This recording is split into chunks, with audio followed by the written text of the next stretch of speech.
ইনশাআল্লাহ আমরা যখন পার্লামেন্টে যাব ঢাকাকে ক্লিন নগরী বানানোর চেষ্টা করব, যানজট মুক্ত করব।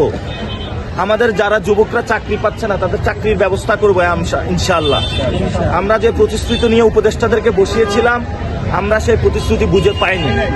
তারা সংস্কারের অর্ধেক করেছে, অর্ধেক করে নাই। বিচারের হলো রায় দিয়েছে, রায় বাস্তবায়ন করতে পারতেছে না।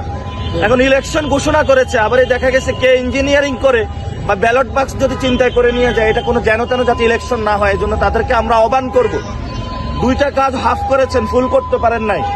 ইলেকশন নিয়ে যদি ছিনিমিনি খেলেন আর জনগণের সাথে কোনো প্রতারণার আশ্রয় নেন, আমরা কড়ায় গন্ডায় বাংলাদেশে গত 15 বছর যারা ভোট দিতে পারে নাই প্রত্যেকটা ভোট আমরা একটা একটা করে হিসাব করে বুঝে নিব ইনশাআল্লাহ।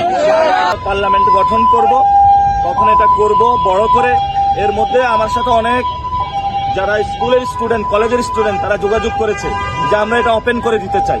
আজকে এক ভাই উপদেশ দিয়েছে চান্দা বাজ না বলে চান্দা বাস বলার জন্য। তা আমরা চান্দা বাজও খুলবো, চান্দা বাসও দুইটাই খুলবো।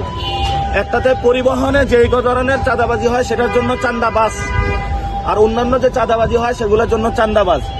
এবং বিভিন্ন জায়গা যে সন্ত্রাসী হ্যারাসমেন্ট হচ্ছে সেগুলোর জন্য আমরা দ্রুত ওয়েবসাইট ওপেন করবো। আরেকটা বিষয়, প্রশাসন একদিকে হেলে যাচ্ছে, আমরা এলাকাবাসীকে বলবো যে আপনারা ঐক্যবদ্ধ হয়ে পুলিশ স্টেশনে যাবেন, যা তাদেরকে বিজ্ঞপ্তি দিবেন যে তুমি নিউট্রাল থাকতে হবে, জনগণের পক্ষে থাকতে হবে, কোনো দলের পক্ষে থাকতে পারবে না।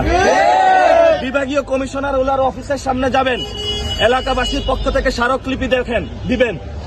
যদি কোনো প্রশাসনের কেউ কোনো দলের পক্ষে যেতে চায়, জনগণ আপনারা তাদেরকে জনগণের পক্ষে আপনাদের পক্ষে নিয়ে আসবেন। এটা আপনাদের দায়িত্ব এবং এই ইলেকশনে আপনারা এই দায়িত্ব পালন করবেন।